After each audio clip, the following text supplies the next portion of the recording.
Over कसोटीत रोमहर्षक सामन्यात टीम इंडियाचा इंग्लंडवर विजय।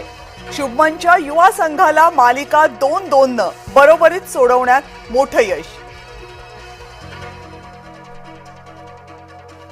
संभाजीनगरमध्ये अतिक्रमण कारवाईच्या वेळी राडा, स्थानिकांचा विरोध, पोलिसांचा सौम्य लाठीमार।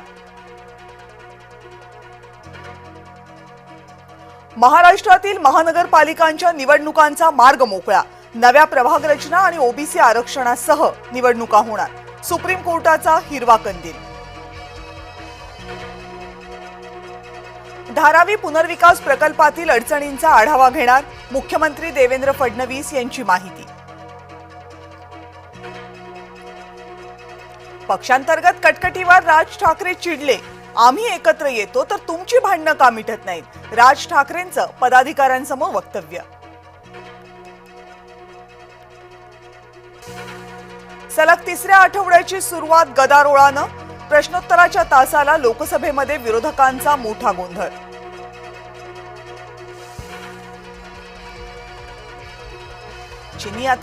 चिनी आक्रमणाचा दावा राहुल गांधी यांना गोत्यात आणणार, राहुल गांधी यांना सर्वोच्च न्यायालयानं खडसावलं।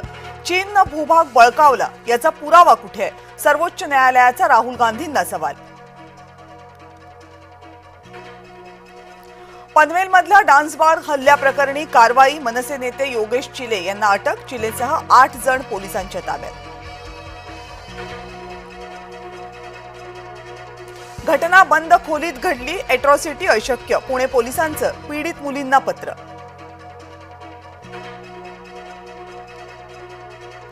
बौद्धिक दिव्यांगांसाठीच्या स्पेशल ऑलिम्पिक भारत स्पर्धेमध्ये देशभरातून 139 स्पर्धक सहभागी, बौद्धिक दिव्यांग खेळाडूंना मुख्य प्रवाहात आणण्याचा उद्देश।